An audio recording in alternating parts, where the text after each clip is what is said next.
energy efficient computing for AGI. So I'll try to give a little bit this mixture of what it means, physical computing, and how that can be implemented via the analog circuit design, so computation. So to get started, I wanted to kind of set the stage. Why do we really need a new computing paradigm? Why do we need to rethink? And the reality, or at least the applications that we are exploiting, or at least that they are widely deployed, you'll see that a lot of them are trying to make sense of data that is analog in nature. So the physical world around us is analog, but a lot of the computing that we use today, it's based on a digital platform. So we need to do quite a lot of interesting A to D or a lot of other circuit design techniques in order to be able to somehow accommodate or to interface with the physical world around us. So how about actually interfacing with the physical world that is purely analog, but also in an analog way in terms of the computation? So can we rethink the very foundations of what computing means and what are we actually processing our data? So not only tabular data, but also real-time data series data that is coming from sensors. A lot of the smart devices nowadays, which are in billions, the applications running are sensor-based. So they are producing raw data, which is real-time, analog in nature. And we really do have quite a lot of computing demand. We have some really tough problems to be able to solve in terms of real time, in terms of grid, so smart grid, in terms of mobility, but also solving these complex problems, not only from robotics, but also from the climate perspective. What is interesting about this type of problems, if you really go to the root of it, they are mathematical problems. There are mathematical problems that look like differential equations or ODEs or PDEs. And the thing is, what is adapted or what is important about solving this kind of problems are not necessarily the Van Neumann architecture we currently have in our GPUs and our CPUs. So the hypothesis, or at least the research path I've taken, is looking what the problem we want to solve and coming up with the architecture dedicated for it. So if we need to solve PDEs or ODEs for some of these problems, for real-time optimization or real-time decision, maybe we also need to have a hardware which is very good at solving those PDEs and ODEs. So this is at least the path that I want to take you for this next 20 minutes, to see that maybe there is something else out there rather than the GPUs or the NVIDIA-based processing that we can actually, that can be adapted for, that can be interesting for edge AI, but not even only, so for AI in general. Why we need to rethink computing? Because our computing efficiency is really going down. So since the 2020s, I don't have a laser, or maybe not, go back, yeah. So, but you know, since the about 15 years now, we have a slowing down in terms of computing, where we are seeing the computing efficiency, so the MIPS per dollar, is actually stagnating. What it means that somehow we need to keep the power, so the thermal built up in our chips, somehow in terms of limit, so we don't necessarily overheat it, but also that means that in terms of frequency, we also need to limit how much in terms of performance, but also in terms of how much circuits or how much activity in a circuit we can accommodate. So looking really into the hardware. So the transistors are growing in terms of number of transistors, but the activity, so in terms of how much of it is actually enabled at any given time, is also going down. So we really have a stagnation in terms of computing. Because if you really look down what the computing is, you might have heard this, the Van Neumann architecture, so you have processing and memory. Well, this bottleneck causes not only this thermal problem, that means that we need to transfer data back and forth, but causes also this memory wall problem.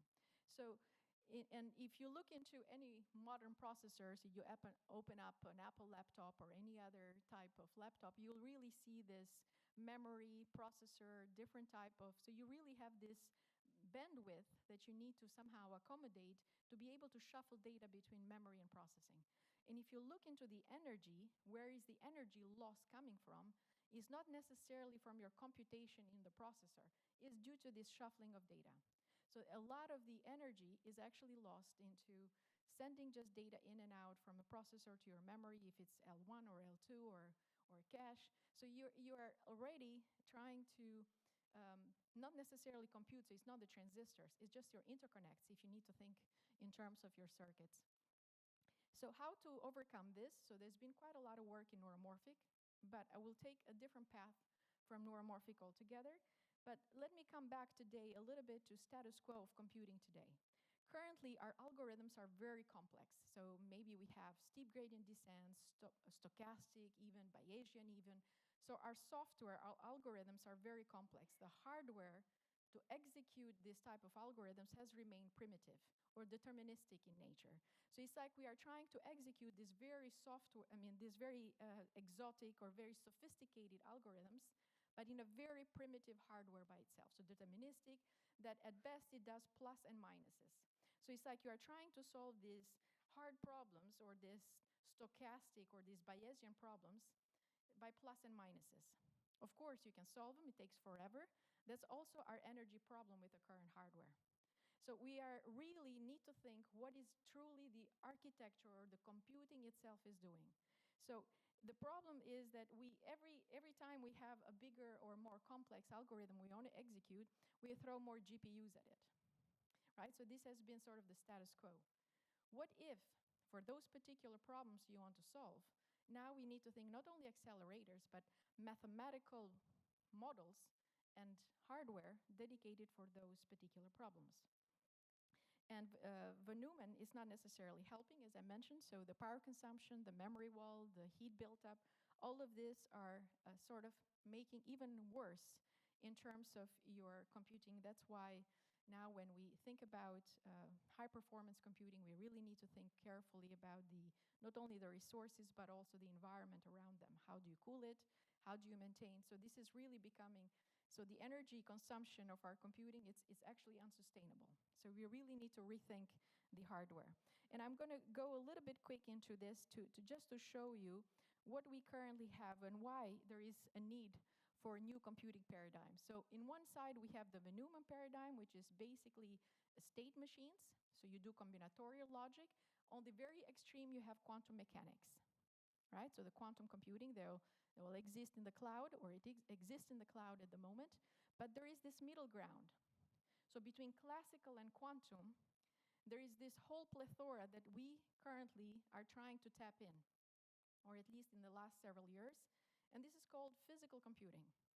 So it's a little bit of a leap of faith between classical Von Neumann, which we've been since the 1960s, has really democratized the industries that we are currently also building upon our economies, and also quantum on the other side. But there is this middle ground, so physical computing, brain-inspired computing, neuromorphic, but also statistical physics-based. And the recent Nobel Prize from Hopefield gave light, actually, to this community, because it's something that we really need to rethink without having to rethink the full technology that we have developed.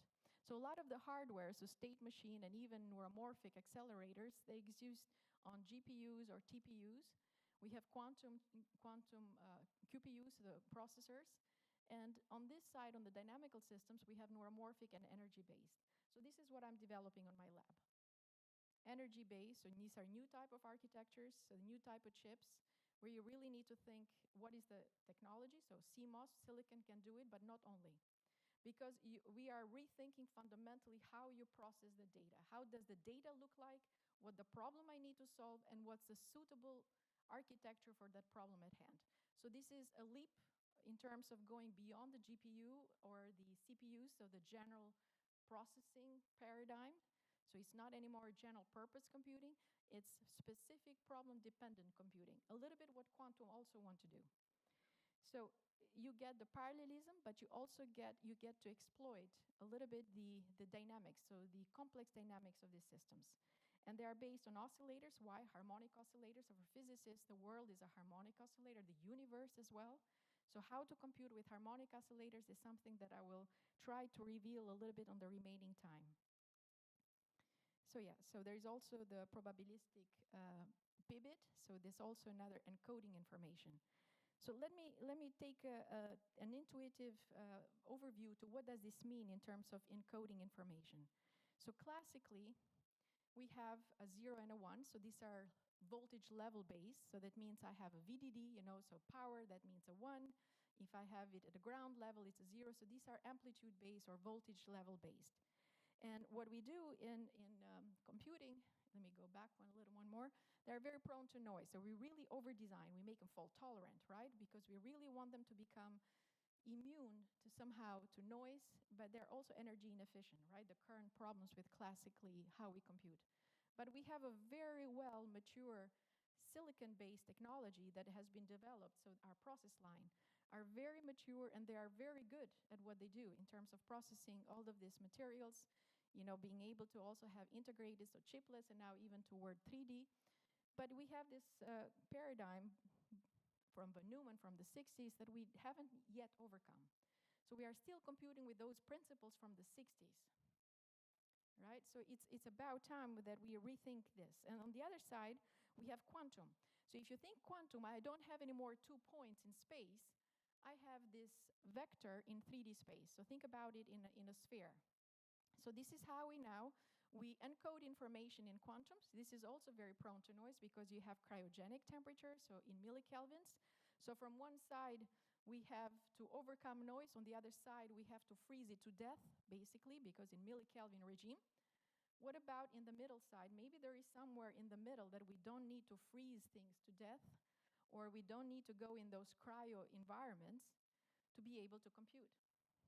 And this is where I'm going to talk a little bit about. I'm exploiting the silicon technology. I'm giving a new life in a way. This community now is working toward to exploit CMOS, so silicon technology, but to compute something different, right? So not necessarily classically what we are doing von Neumann, not necessarily quantum. We are actually inspired by quantum, so we want to do what quantum does, but not in cryo, at room temperature. Want to be able to solve the same problems that quantum want to solve, and I'm going to go through a little bit into those. Now, why this is relevant for AI? It's relevant for AI because all of these problems in terms of decision-making, energy efficient, smart, in terms to the edge, being able to give these capabilities to execute these algorithms, this is also what are required at the edge. So in the essence, what this computing, so if you have this state machine-based von Neumann, so you have arithmetic, control, and memory, what we are proposing is this physical computing, and we also have dedicated chips now to showcase this paradigm, is can we compute with harmonic oscillators or complex networks? Now, I'm going to make also a link to physics in a very brief moment. Why? Because how do we know that this type of neural networks have actually solved of anything of meaningful? So I'll make that link in a moment, but keep it in mind for now. So it's a complex networks. It's an energy-based. It minimizes its energy, so that red curve. And the output is actually something that we encode in phase. So there are a few paradigm breakings that I have to do to be able to make this work, but bear with me in a moment. But the departure is we are going from a purely static, deterministic way of computing to a very adaptable, dynamic, physical, and exploiting the nonlinearities of complex networks. Something also that it's a little bit more closer to what we have seen from statistical physics and how this can actually be useful now to computing. There's also a link to neuroscience. Why? Because we know these complex networks exist in our biological neural networks, so in our brain. So we have 80 billion of neurons that are somehow locally synchronizing, globally maybe also desynchronizing. So there is quite a lot of interesting dynamics that is happening in biological neural networks. And you can think about them also as a graph, right? So in memory computing. So the link here is to be able to see how this information is encoded in brain waves. So you can think about in various activity modes we are. So dynamic or sleep. So we have the alpha, the betas, the thetas. So in different frequency mode that our neurons or clusters of neurons operate. Now, can we actually encode information in these brain waves or in the distance between the signals? So we are departing from time domain. So von Neumann, what is doing is encoding information in amplitude and time and going toward phase-based computing. So everything is waves. No more time in frequency. You care about not the amplitude of the signals anymore. You care how close, how synchronized or desynchronized those are. How chaotic. How do you go from chaos to order? And this is exactly what we are trying to implement also in hardware. So So I'll go in a moment a little bit. It might sound a little bit far-fetched, but there is quite a link between physics and also neuroscience. So let me dive deep already to what it means to compute with harmonic oscillators. It's a recurrent neural network, like perceptron look like. You give a fuzzy image, and the black and the white means the phase differences. So white, it's like no phase difference between a signal, and black means they're 180 degree. You'll see it in a moment. And intrinsically, what this system performs is associative memory. In physics, you might have seen the metronome. Have you ever seen the metronome? Any of you might have seen this in a physics class. What happens, you start metronomes randomly, and after a while, they synchronize. Well, that's exactly what we are exploiting now. This synchronization phenomena happens very fast. And that's a time to solution for a problem you embed. You can think of those metronomes as oscillators. The shared base, you can think about the coupling weights. Just a very intuitive analogy. So now, can we use this for computation? And I think we also, a month ago, we also know that Hopefield also got, maybe for the physicist, it's not truly physics, it's applied physics, but he got the Nobel Prize in physics in order to be able to, how he exploit or how he developed the Hopefield neural network, which is statistical physics based, in order to be able to perform associative memory or pattern retrieval or classification. So you see, this is the energy landscape. The system minimizes with evolution. So this coupling between the oscillators evolves in such a way that it reaches those minimas. Those minimas are the memories, so the trajectory to get to those. So this is exactly what we are exploiting, and we are developing analog hardware based on this principle. So what does it mean for coupled oscillators? Depending on the coupling again, you can get them to be completely in phase. So that means like both of them are 0 degree difference, so 2 white pixels, so 2 white squares there. If you change the coupling, you'll get them to be 180 degree phase difference, or you can think about a pixel white and a pixel black, the two. But now I can do more than that. So Hopefield, it's a binary neural network, plus minus. My oscillators are 360 degrees. So I even went beyond Hopefield to relax my network to be able to have continuous ways, so more encoding of information beyond 0 and 180. You can see that between two signals, I can have many different phase differences. Those are encoding of information, right? So I can encode more information. Now, where's the link to physics come? I don't want to lose anybody in the process, but there is also where Hopefield got inspired from is the Ising model, or Lenz and Ising from 1925. What it shows is that a network of spin, so the electron spins, they could be at a very unstable, so spins up or spins down. Somehow they evolve in time, and this evolution in time allows to minimize the Hamiltonian of that system. The Hamiltonian is the energy of a network. So that means that somehow they find this orientation, or the opposite, so spin up, spin down, so the blue and the red spins, as you can see, and it can be expressed mathematically by this equation.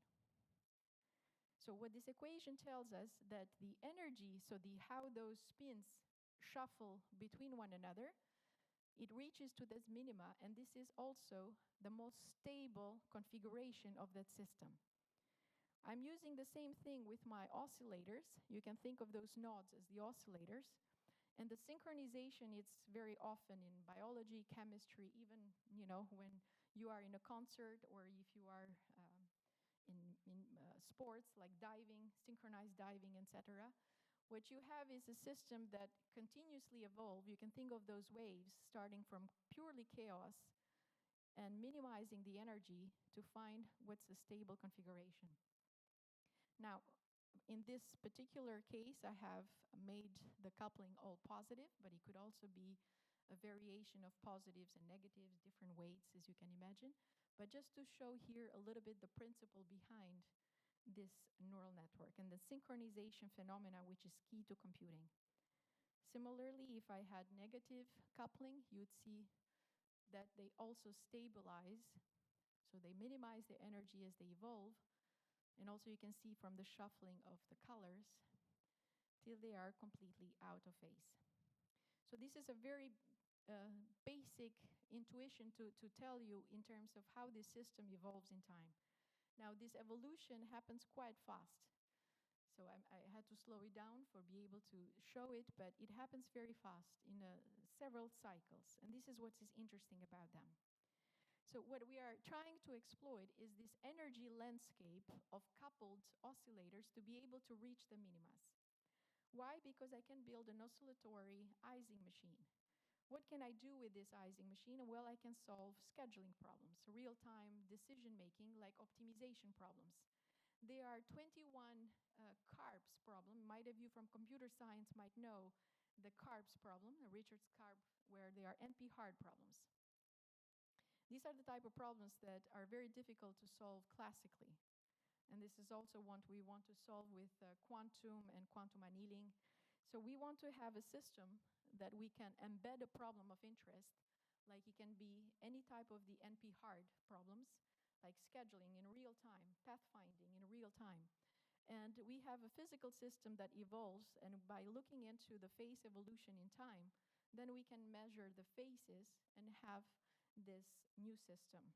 What kind of problems we want to solve? As I mentioned, personalized medicine, scheduling, smart grids, even in VLSI chip design, routing is an NP-hard problem. And there are carbs, as I mentioned.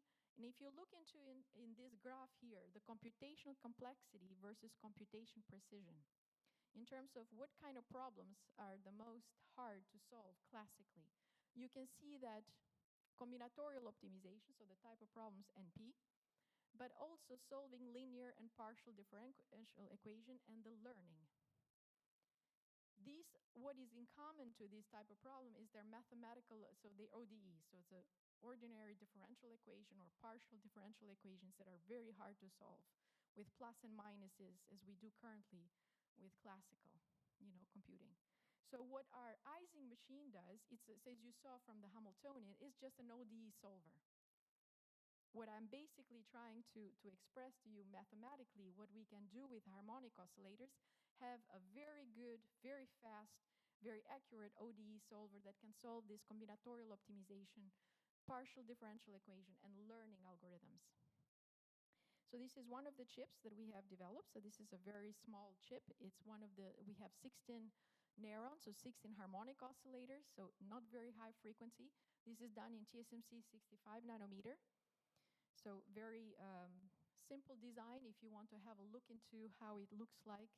So we develop various families, generations of this type of chips. So this is 16 neurons, so it's like 16 qubit, if you might think about it. And what is interesting about this, that we can solve some of this MaxCAD or TSP, so traveling salesman problems, scheduling real time. We have also done some implementation in FPGA. Why? Because FPGA is a very nice prototyping architecture. Of course, how to develop the analog in FPGA is not trivial, but we have done some discretized, so using digital oscillators and registers. So this is another way, and what we can do here, you can solve some of these problems, so obstacle or digit recognition, edge detection. So these are some of the type of applications that we can currently also train the network to be able to do this in a very small, if you can see, 15 neurons, 11 neurons. So you don't need convolutional neural networks of multiple layers. So very low cost, very energy efficient type of neural network that can do these things at the edge in a very not only time, but also energy efficient. This is something that we have done there is fuzzy image again, so it's gray, black and white, so grayscale. And there is a camera that's showing there is a phone that shows a fuzzy, and the recognition that happens on the large screen. Just to kind of give you an idea of what kind of image recognition you can do with this very small, very, very small type of, as you can see here, 8 by, so this type of neural network, so each pixel is an oscillator. So very small, but at least you can obtain some real-time processing using the FPGA. We have also done something on robots, so this is very academic maybe for some of the industry, but we have also done multimodal sensing, so we have various inputs, so coming from the touchpad, ultrasonic sensor, infrared sensor, so different type of input, and how these are encoded as image processing for the ONN, so very small 5 by 8, so 40 neuron type of a network to be able to solve this. And we also have a little demo to show, I don't know, yeah, to be able to see how this little robot using Arduino for retrieving the data and using the ONN on FPGA to be able to perform this line tracing and obstacle avoidance. So very simple type of applications that we can execute with a very low cost using couple oscillator type of networks. So this is another one, different movements with a touchpad, and this is also with a touchpad as well to start the robot. So very small, these are things that we can do in the lab, but we are not robotics, so we are not a robotics lab, we are more of computing, so utilizing more analog and digital computation platforms. But just to kind of give you an idea of how this network can actually be utilized and what kind of applications we can execute. So I want to maybe kind of say that the future of computing is actually at the intersection in terms of what the technology can provide, so the silicon platform or non-silicon platforms, so what we are doing up there, so different materials in the clean room. But also the future, I think, belongs to the analog domain, where a lot of this customized or a lot of these complex functions that the AI or at least different type of applications require can be implemented in a much more sophisticated and efficient way in an analog domain. Of course, digital is much more practical in terms of prototyping, but I think the energy efficiency that we require for AI, the future, or at least the innovations, will come from the analog design domain. And yeah, so these are just some of the paths that we are currently following in the lab. Before I wrap up there, I just want to, shout out to the various funding, but also to the students. And indeed, the statistical physics for information theory and analog and digital are something that we currently are focusing in as we are trying to upscale, or at least to see how the transfer of this technology from lab to something adopted from a real product could happen. So this is something that we are currently venturing out. But yeah, a shout out to the group. This is really a team effort, and I think I have 1 minute left. I'm looking at the timer, so I'll wrap up there. Thank you for your attention. Maybe I'll take some questions, actually, if there is a little time. Yes.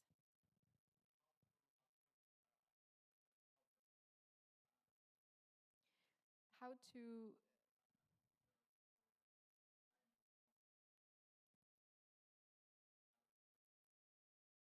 Yeah.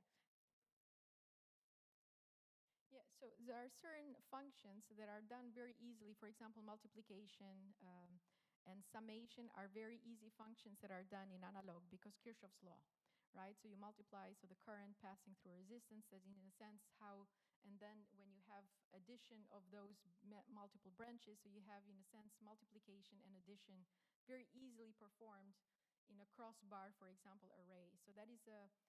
But we want to use more complex, like going to these partial differential equations or ODE. For that reason, you need complex networks. So an oscillator, first order nonlinear or second order nonlinear, comes closer to the nonlinearity or those ODEs that you want to solve. You see? So you need to have in analog the same complexity that your function that you need to solve. You see, so that's what we are doing by using harmonic oscillators. Harmonic oscillators provides you this flexibility to map one-to-one what is the problem versus what is the hardware doing. So that's why this is one of the suitable platforms going forward. But we need to upscale it, right? Because it's very intricate. The analog design in itself is intricate. But this early results show the promise toward this. I hope that answers your question. Yeah. Okay, I think my time is up, so I would like to thank you again for your attention.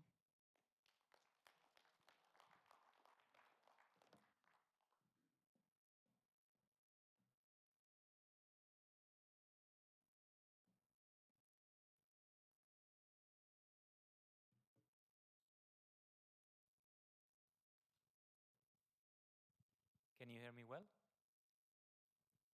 Great. So I'm really glad to be here today. I will start with my presentation. I know that this is one of the last presentations, so I really appreciate that you are taking the opportunity to join. So I represent the group of artificial intelligence, biomechatronics, and collaborative robotics from the University of Agder in Norway. And the title of my presentation today is Human-Robot Teaming, a forward leap into real-life applications.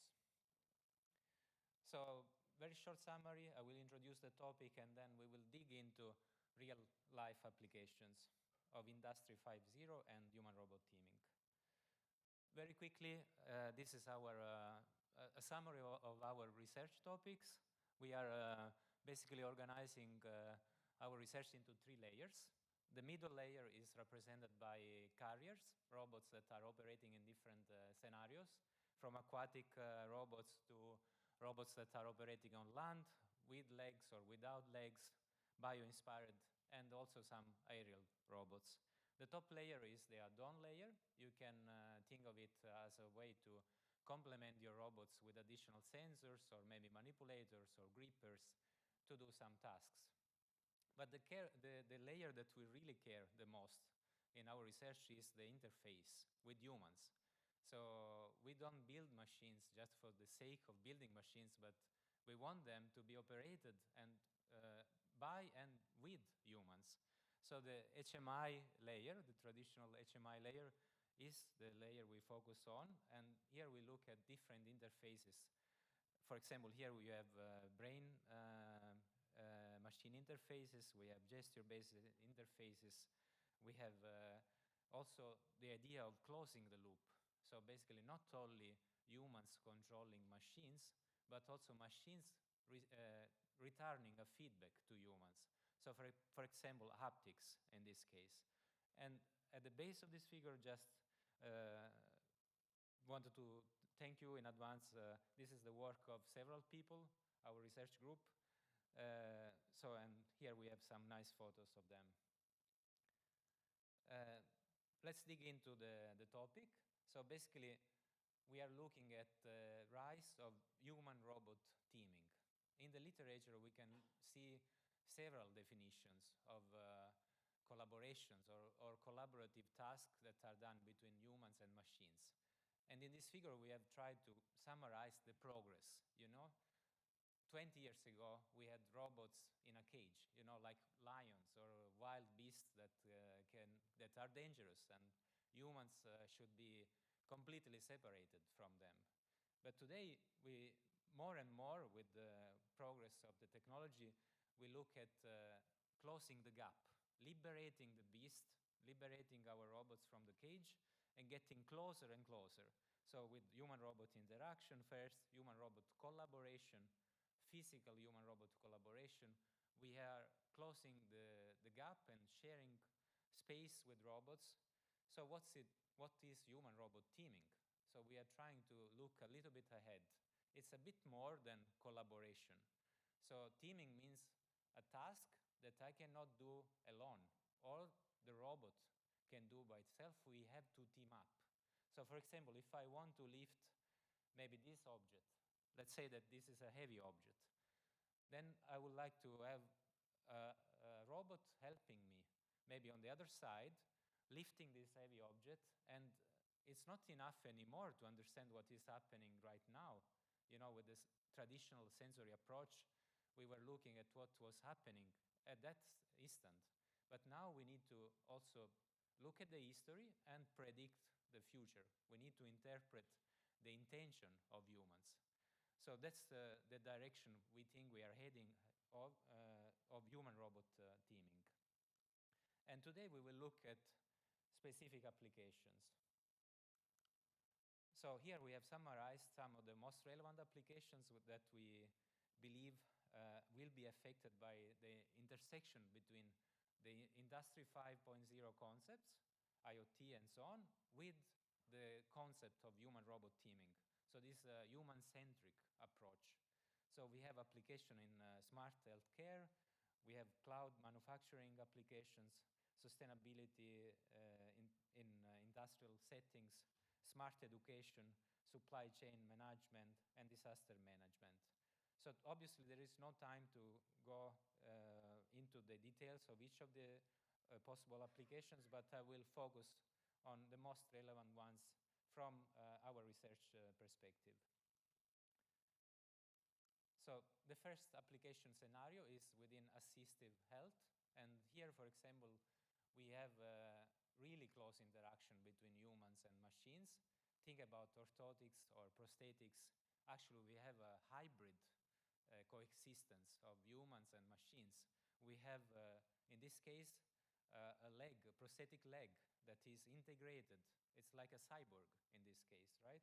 So in this case, we are sharing space, but we're also exchanging forces between humans and machines. And within this topic, I just want to give you one example. We have designed a model of a low-cost prosthetic module that is open source, and you can access it through the repository. And it is basically the novelty of this work is that the actuator is hybrid. So we're still using a rigid actuator, but transmission is achieved by using a torsional spring that is compressed when there is a collision.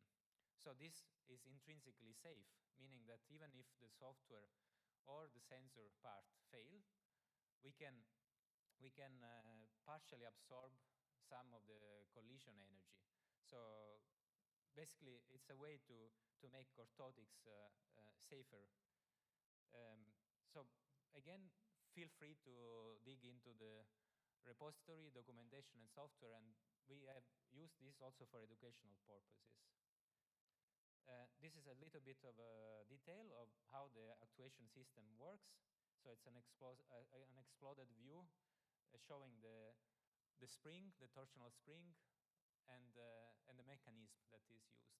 Again, it's a modular design, meaning that you can assemble several links together to build a leg or to build an actuated arm and or other kind of robots. For example, I will show it to you later, a snake-like robot based on the same mechanism. So, and here we have a short demo. So here we are testing admittance control. As you can see now, we will show a close interaction with the human, trying to block the movement of this robot. Again, everything is 3D printed, very low cost production, and we are using open hardware as well, and sensors. So there is also a torque sensor integrated in the mechanism.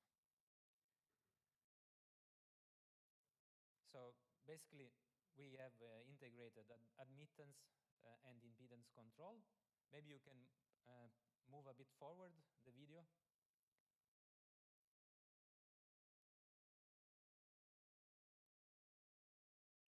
Yeah, here you can see the interaction. Great, we can continue to the next slide in the interest of time. Can you please move forward? Great. So now speaking about the current look at industrial applications. So one of the main challenge for industrial application towards this idea of human-centric robotics is the fact that many manufacturers are using proprietary software. So in this case, we have developed an open library that is called JOpenShovar, and this one also you can find it on our repository. It's basically a way, it works like a middleware between your industrial robot and your own user program. So in this way, you can control the robot with your own kinematics or your own dynamics, and you can also integrate your interface with humans. So, and here also I would like to show you a video So we have two case studies.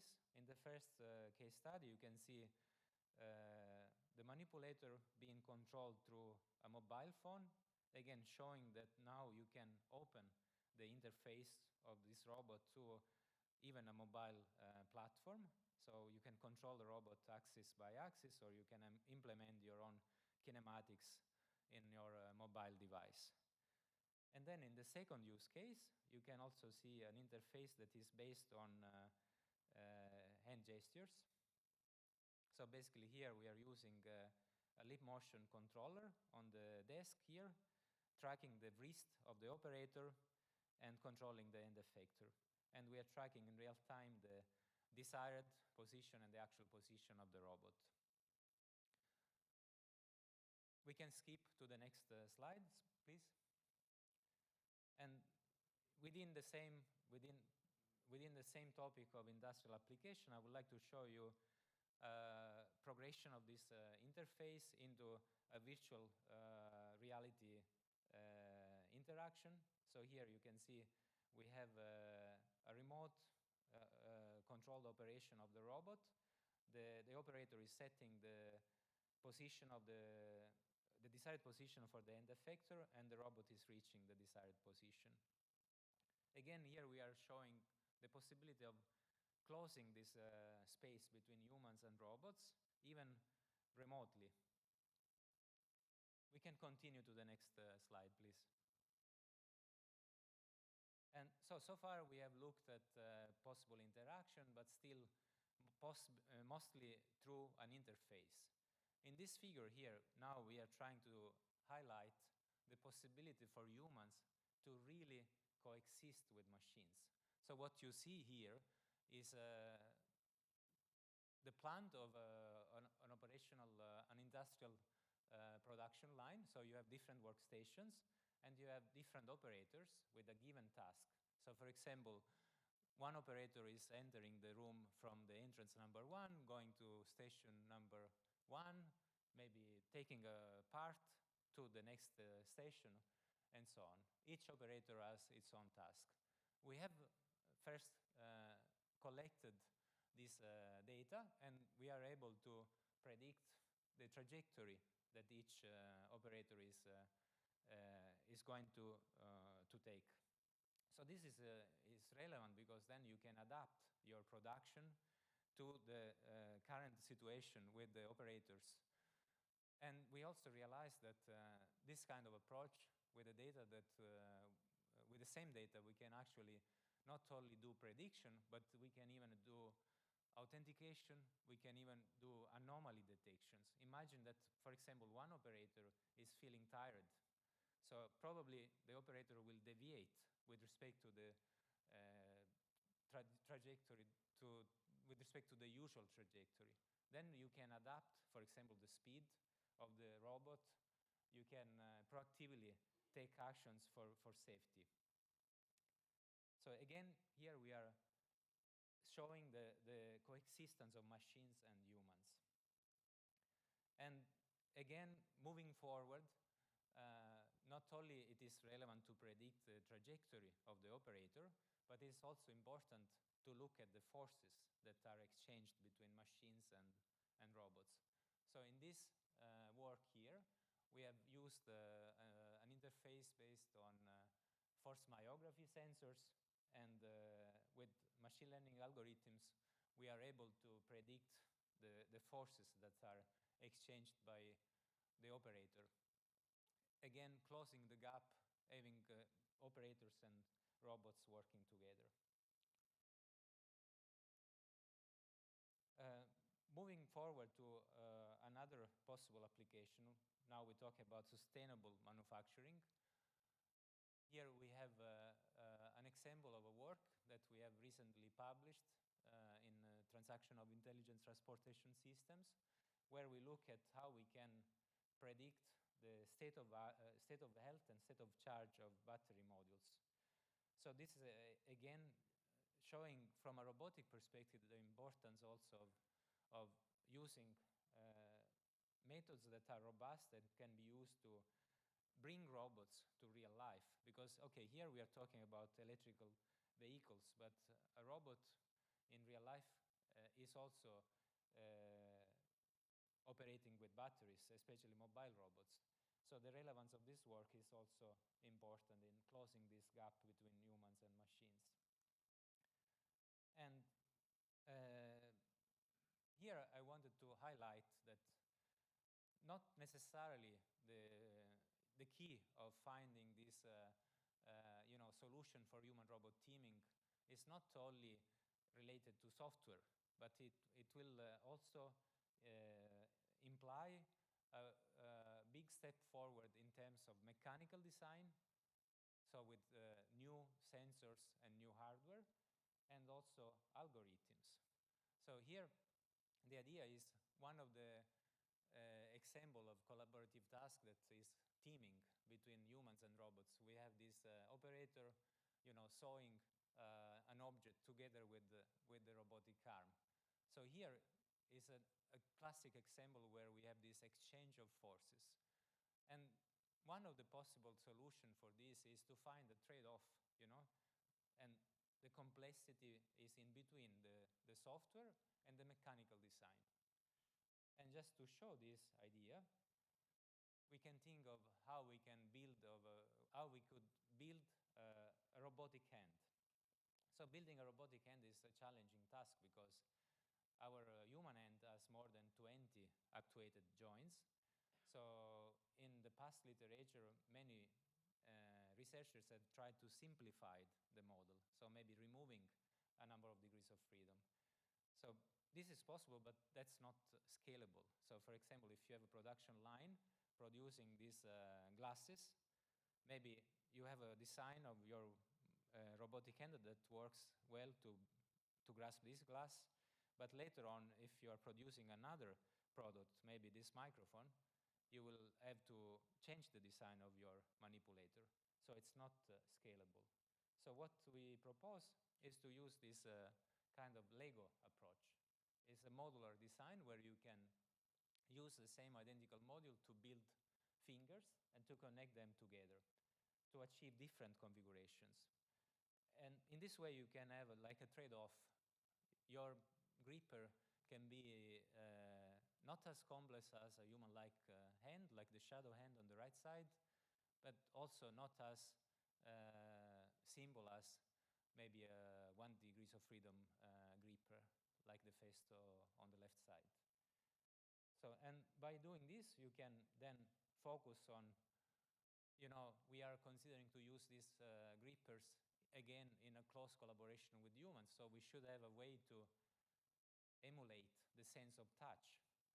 So here we are showing that we can detect collisions by measuring the torque that each motor is driving. But this is done indirectly. So basically we have hacked the motor, the servo motor, by soldering an additional cable to the internal potentiometer, so we can estimate the current and therefore the torque, so that we can detect the collisions between the robot finger and the human finger. So at this point, then we know how to build the hand. At this point, the question is how we can control it. And how many of you are familiar with this kind of doll or marionette? So this idea is inspired by the same principle. So here you have, this kind of marionette. You have several joints.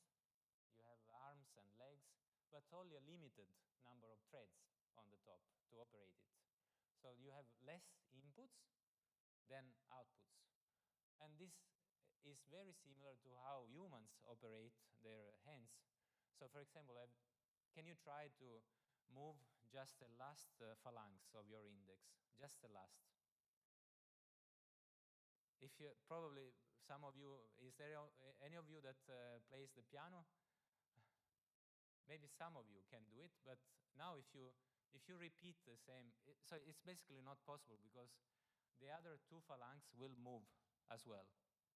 But if you lock the first two phalanx with the other hand, if you lock them, try again, then you can do it. It means that mechanically we can do these movements, but it's our software. It's our brain that has learned to coordinate the finger synergistically, as if there was an invisible thread, as for the marionette, that is pulling or releasing the finger, right? And it's been proven by some studies from Santello that we can decompose all the movements of the hand into two main invisible threads, which are coordinating this movement and this orthogonal movement. And by using the first two components, we can approximate up to 90% of the movements for grasping. So this means that we have a powerful tool that is actually already learned by, it's transferred generation after generation. It's not software, it's firmware, I would say. Because if you have seen newborn babies, if you give them a finger, what do? They will grasp it. So they already know how to do that movements, how to pull the threads. So we have used the exact same approach. Of course, this can be formulated from a mathematical point of view. And if you like to see the details, please read my article. At the end, I'll share some references. But here, I want to show you a demo. Please play the video, where we are using this approach to control a three-fingered hand to grasp this balloon. And of course, to grasp this balloon, you need to measure the torque so that you don't damage the object. So she's using a brain-machine interface to control the fingers through this synergistic approach. And here we are seeing the inputs, so just two input channels controlling 11 motors on the bottom side. So now we have a way to control the hand. What about receiving a feedback? So here we are showing a demo where the user is using this virtual reality headset, but also wearing a set of gloves that are provided with vibration motors. So here we are sending a feedback from the virtual environment back to the operator. Imagine that we could use the same interface to feel what, the balloon that we were grasping before. So simple demo that shows this possibility of closing the loop from the machine back to the operator. So based on this idea, we actually have a European project that is called Immersive Surgical Edo, and there is a link. You are invited to have a look. The idea there is very simple. Now we are switching to smart education, another application of this idea of human-robot teaming. So here the student, the medical student, is learning how to perform a surgical operation. She's wearing a device, a haptic device, that it's actually already a market product with one of the partners of the project. And this device is able to give force feedback. It's also able to give temperature feedback, and finally texture feedback. So basically you can distinguish between materials like fabric or wood or any other material. And in surgical operations, distinguish between different textures is very relevant. For example, if you are operating a wound, the inflamed area is possibly, it has a different texture, it's warmer than the surrounding area. And this is important also from a sustainability point of view, because learning surgical operations normally is based on cadavers, and this is not sustainable. There are ethical issues and so on. So here we are replicating the learning experience with visual environments and haptics. So the last set of examples from a different application area, disaster management. Here we are looking at one example of robots that is inspired by nature, and especially by natural biological snakes. So snakes in nature are very, very versatile. They can operate in different environments. They can traverse areas with sand, even swim underwater. Some species are climbing trees and even gliding over the air. So it's an extremely versatile animal that we would like to imitate, because in some cases where you cannot operate robots with wheels or robots with tracks, it could be very powerful to use a robot that can imitate this kind of behavior. So we have come up with this definition of perception-driven obstacle-aided locomotion, because this is one nice example where instead of avoiding obstacles, as you would do with an electrical vehicle or a mobile robot, you want to take advantage of the objects because you can propel forward more efficiently. And we have designed our robot here. Again, it's a modular design, 3D printed. And the idea, again, is to use a hybrid actuation system with elastic, rigid actuators, but with an elastic transmission, so that we can simplify the control of this robot. We don't need to exactly determine where the collisions are happening, but we just rely on the compliance of the robot. And here I would like to show you an example of a legged robot where we use a Breitenberg algorithm to replicate the smell of the dog, right? In this case, the smell of the dog is modeled as a light source. So the quadruped robots are converging towards the light. Again, in a disaster scenario, dogs can be used to find victims or to save potential victims. So here we are first simulating this in Ross and Gazebo. And if you can skip a bit forward towards the half of the video, then there is a real experiment with the robot. In this case, we are using an array of microphones. The same mathematical model, but the input is audio. So if you clap or if there is a noise, the dog will first determine the direction of the noise and then follow that direction. And when it's in the vicinity of a target, it will switch to vision. In this case, we are using thermal cameras.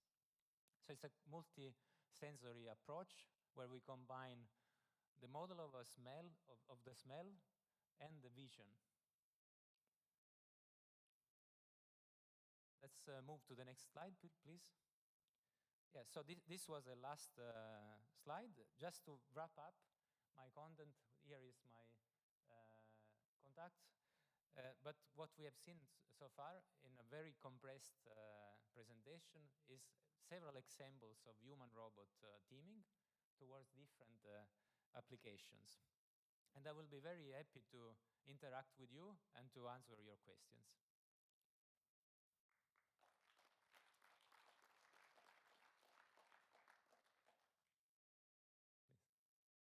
Please.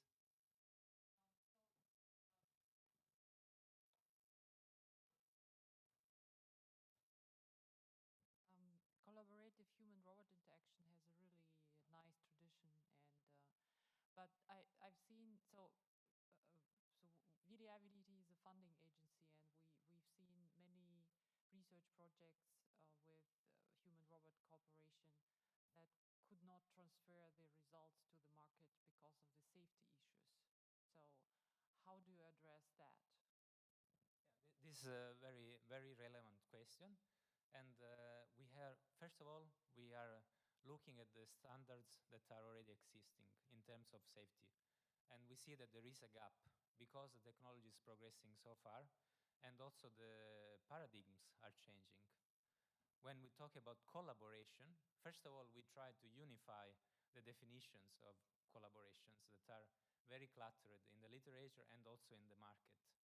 So we just got one article accepted where we review the definitions, and we try to come up with a very clear understanding of the model, also from a mathematical perspective. So to see, this is a preparatory step towards a new standard that could enable the market and the applications to be really delivered. And of course, we cannot do this alone. We have seen this in this forum also regarding AI, it's an ongoing work. We have to work together to establish the new standards and to catch up with the technology. Because in terms of safety, the standards, the ISO standards, for example, that are the current ones are not ready for this kind of collaboration, for this kind of teaming. Because again, collaboration, I would say yes, it's partially already established, but teaming, no, it's not yet established. Just one example, maybe to understand each other. We are getting towards the first wave of EV, electrical vehicles with the batteries that need to be recycled, right? This is an example of a task that cannot be fully automated because there's such a big variety of modules, even from the same manufacturer. Let's say Tesla, they have different battery modules. So you cannot fully automate the recycling process. And it's so complex and so on. So you need to have a team of robots and humans working together, exchanging knowledge and space forces, and teaching the robot how to disassemble, how to open the panel of a new battery module. So we have to come up with possible standards that will enable this from an industrial point of view. And we have to work together. I think it's a common joint effort also from the legislation perspective, the research perspective, and the industry. So we need to work together. Anyone else?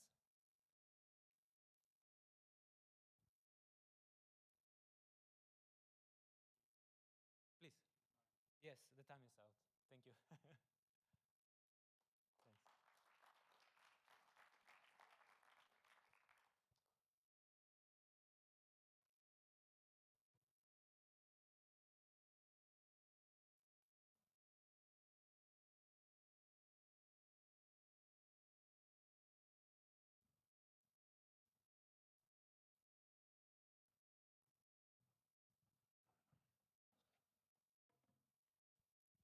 Hello, I'm Joaquin Vanschoren, professor at TU Eindhoven, and I'll present the AI on Demand platform, which we've been developing over the last years. And this is a platform that we created to make it easy for people to start using AI, especially researchers, teachers, students, and give them access to all resources that Europe has and around the world, and do useful things with them. So the whole idea is that there's so much interesting work happening in Europe. We build so cool data sets. We build very good models. We have all these services and platforms where people can start using AI. The problem is that it's also scattered, and it's in different platforms, in different silos. If you are a researcher looking for interesting data sets, you would have to actually look at different places all over the world to see where can I find that data. And then if you want to build models, you have to look for the resources. Where do I find the GPUs, for instance, to train these models? And then if I have those experiments, how do I share them with other people, right? So, and because everything is so siloed and scattered, that makes it very hard for people to use these things. So what we want to do is build a single interface where you can go and search data sets no matter where they are, and see them in a universal way and start doing useful things with them. And so the way we do that is by building this interface, this API, where you can just go to. It's a website where you can search for data sets. Or if you like coding, you can also access this via code, via notebooks, via whatever code you have, and search resources that way. And then you can use that to build interesting tools. So for example, say you are a researcher studying climate change. You may want to look for data sets about weather patterns or satellite imagery of Europe. And you would be able to go to the platform and search for that. And it will tell you, oh, there's this interesting data set on the ECA, the ESA website. They have all these Galileo data sets, or weather patterns on another resource. And you'll be able to get those data sets. And then you can also ask it, where do I find models to analyze this data? It will tell you, well, here and here, like on Hugging Face, there's an interesting model for you, or this university has developed a cool model for doing this analysis, and you're able to find it as well. And then you will be able to actually train those models on those data sets through the platform. You wouldn't have to go to find resources. It will have resources available that do the training for you and give you the trained models. Right? And that would drastically simplify a lot of things, right? So what it actually offers is, first of all, a catalog. It's a big catalog of all AI resources available anywhere. Has search engines, so you can search all of that. There's a chatbot that's coming. You can just talk to the chatbot. You can say, I'm looking for data sets about X, or how do I build this model? It will give you explanations for doing that. There's an API if you want to code against the platform. I'll talk about it later. And all kinds of services, like to run experiments, to analyze models, and so on. And it's an open interface, so you can build your own services, and you can build services on top of those services as well. It creates a whole open ecosystem for people to use AI and each other's AI. Technically, it's a federation of different nodes. These are basically servers where there's websites running, there's databases with lots of information. But very importantly, we're not rebuilding anything. We're not reinventing existing platforms. That will be basically impossible because large data sets, they require a huge amount of infrastructure, right? We don't want to replicate that. So what we do, we interconnect different existing repositories, existing infrastructure. And so what these AIoD nodes do, these are servers that will contact different other platforms, index what they have, how they represent that, and give you a nice universal interface to that. And then anybody in the world can create their own services, right? So they can create a website where you can analyze the results of a model, right? Do all those kind of things. So from top down, basically what we envision as users are researchers who are looking for data sets, looking for models, educators who want to find interesting course materials or find data sets to use in the classroom, on students who want to learn about AI, want to experiment with things, find course materials and so on to actually do that, right? And so we offer different interfaces for these people depending on what they need. Many people will want a simple website. So there's a website we have where you can go, you can browse all the resources, you can talk to a chatbot. You'll find information on how to use the platform and so on. If you want to do something more complex, like training a model, there will be services available there as well with interfaces. So again, web interface where you can set some parameters and train your own models and have that happen in the background automatically. Or if you like coding, you can also directly access it through the API. So the API is this technical layer that basically knows all the resources available, like data sets, models, compute resources, and has a unified interface to access them. And then this API will then know where all the data sets are, where all the resources are, and connect to them. Right? So this is all separated from the user.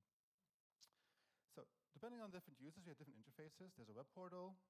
There's the search where you can find all those resources. There's an API you can program against the platform, and advanced services, for instance, to run experiments. And then on the lower end here, the platform itself will connect to other platforms like OpenML for data sets and machine learning experiments, Hugging Face for AI models, Zenodo for papers and code and data sets and so on. The problem is that all these different platforms have different interfaces, different levels of quality, different levels of using resources. They have their own way of accessing and using these resources. And so what these connectors do, they simplify this process. They map the way, for instance, OpenML presents a model or Hugging Face presents a model and gives you a unified interface. So you can go to the API and say, oh, I want to list all data sets, and it will have contacted these platforms and know all the data sets available. Or if you want to retrieve a data set, it will map to specific ways that different platforms offer those data sets. Right? Gives you a nice unified interface. And if you want to run experiments, there's compute resources. For that we use Rihanna, this platform developed by CERN, which will create nice Docker containers, run those experiments on available HPC resources and so on to run those models and return them to you. Okay, so what it actually looks like. This is the current website we have. So you can go there. You can click services, and then there's this list of different services you can access. The problem right now is that it's you can click on it, and you will be sent to another website which has like a search interface and so on. So in the last months and so, we have been redesigning this so to give you a nice unified interface. So this is what will look like early next year. So you'll be able to click on resources, and then there's a nice search interface where you can search all the available resources. And you can click on them and look at more details about them. There's services like running experiments, right? So very easily, you go there, you can say, run this model on this data set. I'll show you a video in a second, and get those results. And all kinds of, like if you want to integrate your own service, if you have your own model, or you have developed like a nice interface to study climate change, for instance, you can interlink that with the platform as well. And there will be videos to show you how to do that. And if you want to just know more about the community, find interesting people to work with, there's a community interface where you can talk to people. There's a forum where you can ask questions. And there's also this map where you can see different places in Europe, what kind of AI are they doing, and get a nice interface for that. And of course, you will have your own view, right? So after you log on, it will know what you're interested in and show you interesting resources for you. And you'll be able to build a profile there and show off what you've been doing so people know more about you. Okay, this is all done with a single login. So you only have to log in once, and you can log in with your own account or with GitHub or Google, whatever your authentication you use. You log in once, and then you have access to all the different resources. One resource is the search. So here you can just search for data sets, models, experiments, and so on. It's a simple search interface. So you get these cards, or you can list them, and you can click on a card, and you will get all the details about the data set, where it is hosted, how to access it, and so on. If you're a programmer, who likes to program here? Half people, okay, good. Right, so say you don't like websites because websites are limited, you want to actually code against the platform, right? You can do it as well because we have an API. It's very, very simple to install. It's just pip install AIoD, AI on demand, and then you can start coding. Very simple. Like if you want to get the list of all the data sets, you just do import AIoD data sets get list, and you get the list of all the data sets in a nice data frame, so you can search it, find the things you want, sort it, whatever you want, right? Gives you really access to everything. If you want to search, you can do it directly via the API as well. You can add a search query and get the results back for that. And this goes for data sets, publications, models, any resources we have. Like I said, installation is very simple. It's just pip install AI on demand. So you can just open like a Colab notebook, pip install, and you can start using it, right? Very easy access to the entire platform. You can do things like get a list of data sets, and like I said, you will get this nice, this gives a pandas data frame with all the data sets there, and you'll be able to then sort and dig more deeper into them, download them, and so on, right? I won't go into all the possibilities. We have a nice website also where you can find tutorials and explains to you different things you can do. Right? Like you can do search as well. If you want to build your own services, we even have a sync method. So if you want to build, like for instance, say you want to build a website where people can on the fly find data sets and analyze the data sets to show how safe they are, if there are biases in the data set, you can do that.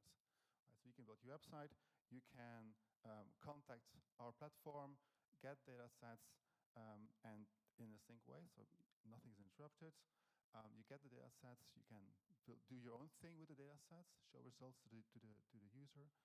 Right? So you can go wild and invent all kinds of different interfaces, different tools, services that you want to do with AI. And this platform just gives you a nice uniform way to do that. If you want to know more, we have extensive documentation, explains to you how you can get data sets, how you can upload data sets, how you can find resources, and so on. If you don't want to use Python, you can also directly use a REST API. People like no matter what programming language you use, you can use from JavaScript if you want. You can just access everything. You can like upload data sets, download data sets, get lists, and so on. And you can do this for any resources we have. One example, for instance, is this was done by TNO. So they have this ecosystem of all universities, AI centers all of Europe. And so when you access this website, what happens in the background, this website will contact our servers, get all the information of all universities and so on, and what they do, and pull it in for you in the website. So this is a nice visual interface. We could just browse, and all the data is in our platform. And if you want to change your own information about, or you want to add your own institute, you can also just go via the API or via the website, add your institute, and it will show up in this map as well. This is just one example, but you can imagine any interesting thing you can do with AI. You can build your own interfaces, and you can talk to our platform to get the resources and anything else you want. And finally, I want to show Rail. So this is one of our experiment interfaces. So one of the hardest thing to do is actually run experiments and reproduce them exactly, right? It's a very problem in AI. It's sometimes very hard. If you find a paper, it's very hard to reproduce that, right? So how can we simplify that? So the way this works is it basically gives you recipes of doing different kinds of experiments, and you can just run them. And the models will be trained in the background, and you will get the results back. Right? So it's like a cloud interface for that. Now, this is difficult because different hardware resources work differently, so you want to have some way of having good access to that. So the way we solve that is by these templates. So a template is basically a piece of code that does things like get a data set from there, get a model from there, train that model, do the evaluation, and return the evaluation or return the predictions, right? And people build those templates, and you can just browse existing templates, or you can create your own templates. And this will define the code. It will define the software dependencies, the environment needed to run that code, and so on. So this effectively creates a Docker image, an environment to run that experiment. Okay. Then next thing, say you want to run that experiment, you create an experiment. So we have, again, you can build a website for that, or you can just go click, click, click, get that data set from there, get that model from there, and then run the data set. And what will happen is in the background, it will create a container. It will set the settings. It will run that container on some compute resources, get the results back when they're done, and show them to you. Right? And I have a short video of how this works. And there's an access problem. Oh, it's a pity. Okay. Okay, but I can. You can see the mouse. Interesting. Oh. Is it now?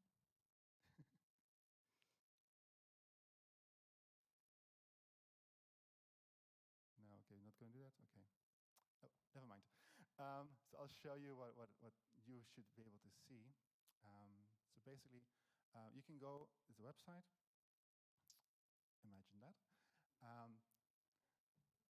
And you will see something like, where's this template, the list of templates, and one of these templates would, for instance, be like train a Hugging Face model on a random data set. Right? So you click that, and then you'll get an interface, and then you can have a drop-down data set or a search box data set. You start searching, and you get a list of data sets. You choose one. Then you do the same for models. Right? Say you want to something like sentiment classification, right? You want to see whether a review is positive or negative. You would go for data set and look for data sets with reviews. And then you would go to another box which has a list of models, and you can look for a sentiment analysis model and download that. And then there will be a button, run. Right? And what that will do, it will then get the data set from where it is, get the model from where it is, run the code on some hardware, and give you the result back. Right? By the way, if you want, you can just go on the website, and it's called Rail, right? And you can start experimenting yourself if you want to. Okay, and finally, if you want to build complex AI workflows without doing any coding, we also have this AI builder, which is kind of a canvas application where you can like drag a data set, you can drag a model into it, you can connect them, add other stuff to it, and it's like a very graphical interface to build AI workflows, and you can run them as well. Okay, that was mostly it. If you want to share your own resources on a platform, there's many ways to do that. Right? First of all, you can just upload your data sets and your models on any platform that's already connected, like OpenML, Hugging Face, and Nodo. If you upload it, our servers will find it there. Right? And you can directly use it on all our services. Right? So this means that if somebody creates, say, a website for analyzing the biases in data sets, for instance, right? And you upload a data set on OpenML, Hugging Face, you'll be able to just find your data set there and do the analysis. Right? It gives you a very nice way to do that. Again, we did not want to reinvent the wheel, so we really make use of all the interesting platforms. And these are just the first 3. We plan to add many more platforms with many more different types of data. Okay, you can also just go to the website and upload your resources manually. Say you have a nice course on AI you want to share, or you have a data set you want to share, you can do that. You can, if you have, say you want to share like 1,000 data sets, you're not going to do it manually. So you can go to the API, and you can just write a for loop that uploads all those data sets automatically. If you have your own repository, right? Maybe you're a university that has a very rich set of data sets and models that you want to host, you can do that as well. And you can build a connector between our platform and in your infrastructure. So all those are available as well. And you will be able to also maintain control over who accesses it and so on. So maybe you're a hospital or something, and you need additional access control. That's also possible. And if you have your own services, you can also just build on top of our API and add them to it. And if you want to do something else that's not covered here, just reach out to us and we'll find a way to do that. Okay, thank you.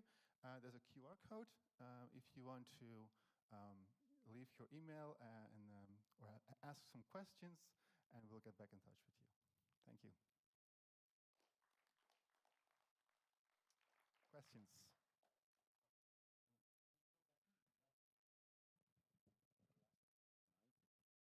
Can you go back to the last slide, please? Yeah, okay. This will add resources. It looks like this is a sort of aggregator of existing platforms. Yep. So basically, you have existing platforms, OpenML, like Hugging Face, and many others. Mm-hmm. So those who will be willing to contribute their own data, their own model, whatever, they would do so by uploading them in that. And then the AI on demand platform basically would act as an aggregator of those. Yeah, exactly. Okay, so I understand that this could work. Could you say a bit something more concerning services? So implement your own services on top of the API. So what do you mean here by services? Because it's less clear to me how you can do the same easy way as with the aggregators model concerning services. What do you mean by services here? I'll give you some examples of services. Right? So one example would be, say you are a researcher in XAI, right? You want to explain models to people, right? So you have a nice visualization where you show what the model has learned. Right?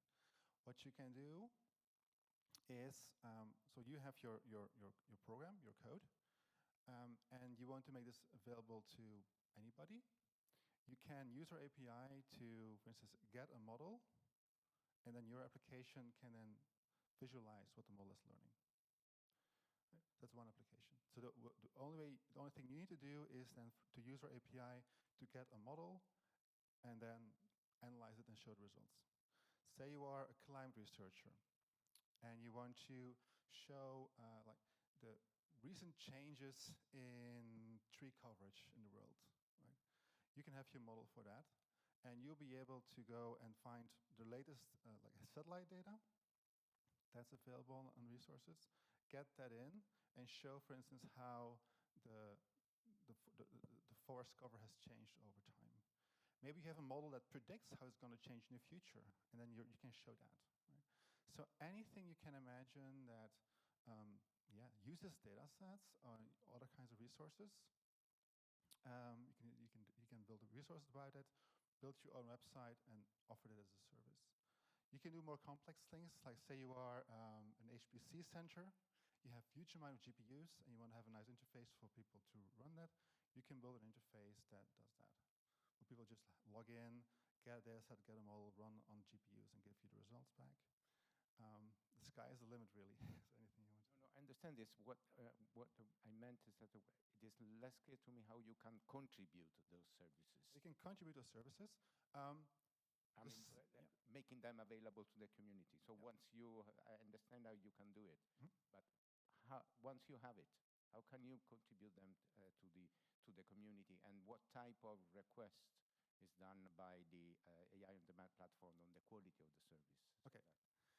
Okay, so the question was, how do I integrate services inside the platform, right? So that's sort of an edge case. So I think for most cases, people want to be able to host their own services on their own servers, and they'll be able to do that.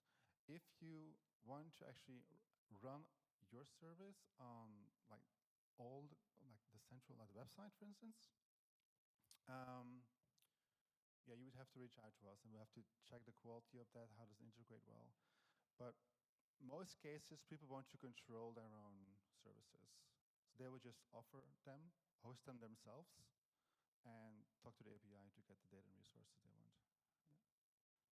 In cases where you think it's useful to have it on the core platform, just reach out to us and we'll find a way to do that.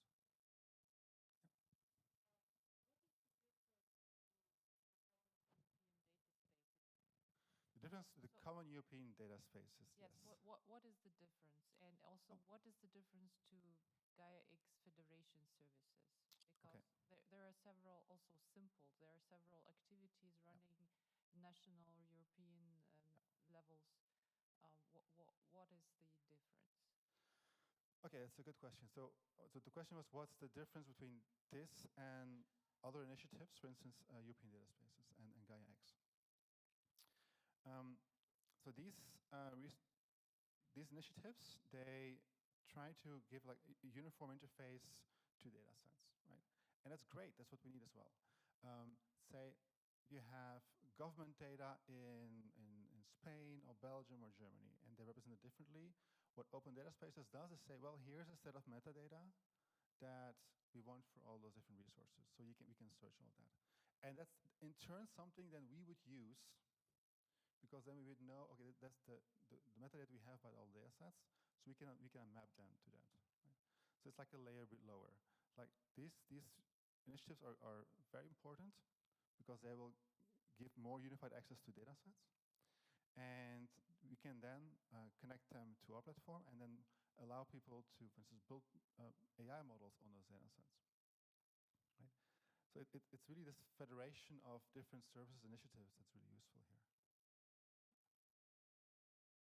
So it's not about what's the difference. It's both. We will use anything that's available. If it makes our life easier to get those data sets, that's all the better. I think we are at the end of time. Any more questions? No? Okay. And thank you, and see you later. Bye-bye.